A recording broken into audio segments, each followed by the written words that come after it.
Hello students, hope you all are fine. Today we are going to continue with the previous video chapter friction. So now let's start. Ways to increase friction. Since friction is necessary for us, therefore many a time friction is increased to accomplish a task. So first point है इसमें हमारी जो book में given है, the brake pad oblique lining in automobile are made rough to increase the friction between lining and rim of the wheel. ये जो wheel होती है हमारी, इसके जो जो ये लाइनिंग होती है और जो इसके रिम, इसको रिम बोलते हैं, और इसके ऊपर जो ये होती है ये क्या है, लाइनिंग है. इसके बीच में ये रिम बना होता है, इसमें जो गैप होता है, इसकी वजह से जो ये टायर होता है इसमें ये फ्रिक्शन को इंक्रीज़ करता है जिससे कि वो बेटर ग्रिप बना सके. चलिए सेकंड पॉइंट है हमारा, tyres are treated to increase friction. Tyres को इस तरीके से तैयार किया जाता है जिससे कि वो फ्रिक्शन जो ये ट्रीटेड इससे बोलते हैं, जो ये आउटर जो पार्ट होता है इसको कैसे बनाया जाता है, जस्ट लाइक ग्रूव इसमें बनाए जाते हैं ताकि इसकी बेटर ग्रिप हो सके. तो ये फ्रिक्शन को इंक्रीज करने के लिए इस तरीके का बनाया जाता है. Vehicles with treads on tyre offer more friction which give better road grip, जैसे कि मैं पहले ही एक्सप्लेन किया आप लोगों को. नेक्स्ट पॉइंट है, soles of shoes are treated to increase friction. Soles and shoes के नीचे भी इस तरीके के ग्रुप्स बनाए जाते हैं जिससे कि फ्रिक्शन को इंक्रीज किया जा सके. नेक्स्ट पॉइंट है, javelin thrower rub some powder on his palm to get better grip. जो ज्वेलिन होते हैं वो भी क्या करते हैं, अपने हैंड में कुछ पाउडर लगाते हैं जिससे कि वो बेटर ग्रिप बना सके on the javelin. Similarly, kabaddi players rub their hand with soil for a better grip of their opponents. इसी तरीके से जो कबड्डी प्लेयर होते हैं वो भी अपने हाथ में, अपने हैंड में क्या करते हैं, सॉइल को लगाते हैं जिससे कि बेटर ग्रिप को इंक्रीज कर सके अपोनेंट्स को पकड़ने के लिए. अब नेक्स्ट पॉइंट है हमारा, ways to reduce friction. The friction between two surface can be reduce by the following methods. या यहाँ पे फ्रिक्शन किस तरीके से रिड्यूस किया जाता है इसके लिए कुछ पॉइंट्स गिवन है हमारी बुक में. चलिए इसके लिए हम सबसे पहले देखते हैं first point, by polishing the surfaces. हम क्या करते हैं, सरफेस को पॉलिश करते हैं. Rough surface can be made smooth by polishing. जो रफ सरफेस होती है उसको पॉलिश करके हम क्या बनाते हैं, स्मूथ बनाते हैं. Polishing remove heels and valleys from the surfaces, therefore polishing of the surface reduce the friction. इस तरीके से हम देखते हैं जो वैलीज और हील्स मीन्स, यहाँ पे देखिए डायग्राम की हेल्प से दिखाया गया है. टू रफ सरफेस है. फर्स्ट जो है विदाउट ऑयल है, इसका जो रफ सरफेस है ये विदाउट ऑयल विदाउट ग्रीसिंग है. और यदि हम उस सरफेस पे ग्रीस कर देते हैं और ऑयलिंग करते हैं तो क्या होता है, इस तरीके का हमें स्ट्रक्चर देखने को मिलता है. मतलब ये क्या बन गया हमारा, यहाँ पे फ्रिक्शनल लेस कर दिया हमने, मतलब यहाँ पे फ्रिक्शन को रिड्यूस कर दिया उसको ऑयल या ग्रीसिंग करके. तो इस तरीके से ये डायग्राम हमें दिखाए गए हैं, बुक में आपके गिवन है, इसे देख के आप समझेंगे. नेक्स्ट है हमारा, बाय अप्लाइंग ऑयल और ग्रीसिंग ऑन द सरफेस. हम क्या करते हैं, ऑयल या ग्रीस को यूज करते हैं सरफेस को स्मूथ बनाने के लिए. Oil greases forms a thin layer between. किस तरीके से करते हैं देखेंगे, बिटवीन द टू सरफेसेस के बीच में हम ऑयल या ग्रीसिंग करते हैं जैसे कि इस डायग्राम में गिवन है. Thus a lubricant separates the two surfaces. जो लुब्रिकेंट होता है टू सरफेसेस को सेपरेट कर देता है. This reduce the chances of interlocking. और ये इंटरलॉकिंग के चांसेस को भी कम कर देता है of the two surfaces and दस रिड्यूस द फ्रिक्शन. इस तरीके से यहाँ पे फ्रिक्शन रिड्यूस हो जाता है. Soap solution also act as a lubricant. इस तरीके से हम देखते हैं कि सोप सॉल्यूशन भी एक लुब्रिकेंट का काम करता है. That is why we can to slip on the floor if it is covered with soap solution. यदि किसी सरफेस पे सोप सॉल्यूशन गिरा है तो यही रीज़न है कि हम वहाँ पे क्या करते हैं, स्लिप कर जाते हैं. By using sprinkling a soft slippery fine powder on the surface. इस तरीके से भी हम फ्रिक्शन को रिड्यूस कर सकते हैं. A small quantity of talcum powder on a wooden surface और फ्लोर एट्सेट्रा रिड्यूस फ्रिक्शन. यदि हम क्या करते हैं, टेल्कम पाउडर को किसी रफ सरफेस पे डालते हैं या फ्लोर पे डालते हैं तो इससे भी हम फ्रिक्शन को रिड्यूस कर सकते हैं इस प्रोसेस की, इस मेथड की हेल्प से. This is why a small quantity of talcum powder is applied on carrom board. कभी कभी यही रीज़न है कि हम क्या करते हैं, टैल्कम पाउडर को कैरम बोर्ड में अप्लाई करते हैं। Graphite powder is used in machines to reduce friction, और जो ग्रेफाइट पाउडर होता है उसको हम यूज करते हैं मशीन्स में फ्रिक्शन को रिड्यूस करने के लिए। अब नेक्स्ट पॉइंट है हमारा बाय यूजिंग बॉल बियरिंग और roller bearing.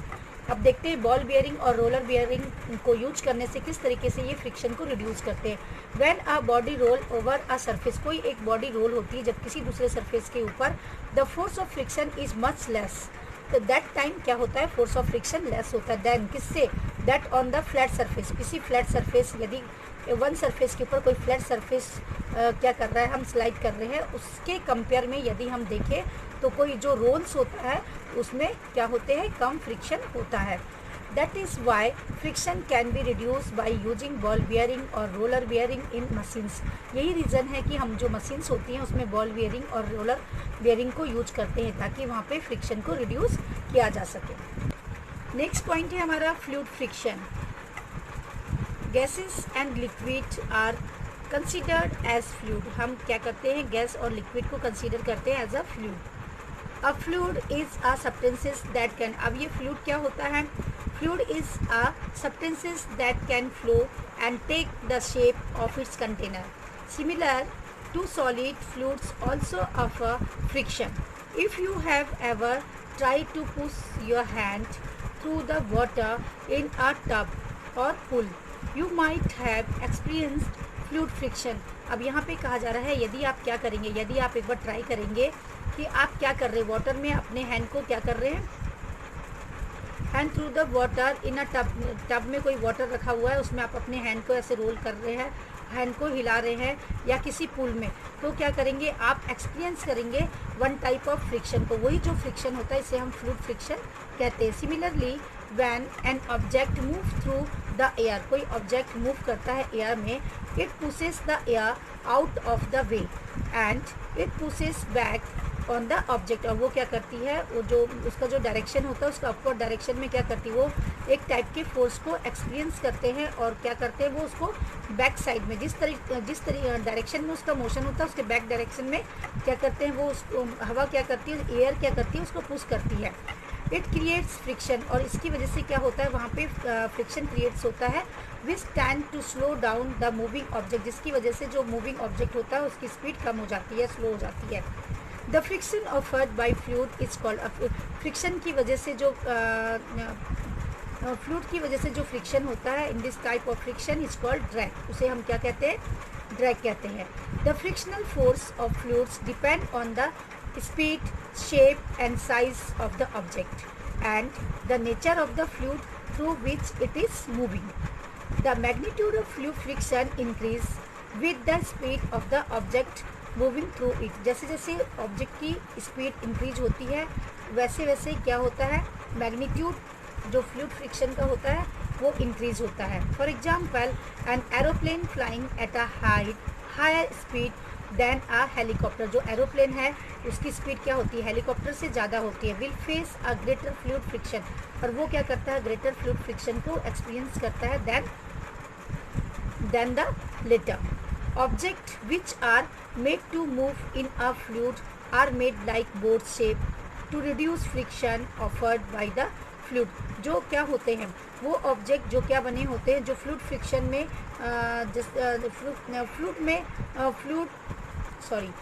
Object which are made to move in a fluid, जो ऑब्जेक्ट फ्लूइड में मूव करते हैं, मेड उनका जो शेप होता है बॉडी का कैसा बना होता है, वो बोट शेप के बने होते हैं, जिससे कि वो क्या कर सके, फ्रिक्शन को रिड्यूस कर सकें। ऑफर्ड बाय द फ्लूइड की हेल्प से फ्रिक्शन को रिड्यूस कर सके। अ shape which is pointed on both and wide at the middle is called streamline body. अब क्या है, कुछ एक पर्टिकुलर शेप के बारे में कहा गया है, वो ऑब्जेक्ट जिनके दोनों एंड क्या होते हैं, एंड में क्या होते हैं वो पॉइंटेड होते हैं और मिडिल में क्या होते हैं वो वाइड होते हैं। In this type of structure is called streamline. तो इस तरीके के जिन भी ऑब्जेक्ट की बॉडी होती है उनको हम बोलते हैं streamline shape. Such a shape facilitates easier movement through fluids. इस तरीके के शेप के जो ऑब्जेक्ट होते हैं वो ईजिली मूव कर लेते हैं, किसमें, फ्लूइड में। ईजियर वो मूव कर लेते हैं। द शेप ऑफ एरोप्लेन, हम यहाँ पे ले सकते हैं कि जैसे कि हमने देखा एरोप्लेन की शेप भी कैसे होती है, स्ट्रीमलाइन होती है। Ship and boat is made streamline, ये सभी कैसे बने होते हैं, स्ट्रीमलाइन शेप के बने होते हैं। Birds and fishes also have streamline shape, इसके साथ साथ बर्ड्स और जो क्या होती है फिशेस होती है, उनकी बॉडी का शेप भी कैसे होता है, स्ट्रीमलाइन होता है। Large is the size of an object, greater is the fluid friction, जिस तरीके से जितना बड़ा साइज होगा ऑब्जेक्ट का उसमें उतना ज़्यादा क्या होगा, फ्लूइड फ्रिक्शन होगा। For example a birds flying in the air will face lesser fluid friction, जो बर्ड होती है उनकी बॉडी का शेप स्ट्रीमलाइन होता है और वो क्या करती है, लेसर फ्लूइड फ्रिक्शन को एक्सपीरियंस करती है than faced by an aeroplane, aeroplane से कम, क्योंकि इसकी स्पीड क्या होती है, एरोप्लेन से कम होती है, इसलिए ये लेस फ्लूइड फ्रिक्शन को एक्सपीरियंस करती है फॉर बर्ड्स। तो इस तरीके से आज हमारा चैप्टर यहीं पे कंप्लीट होता है। Hope you understand.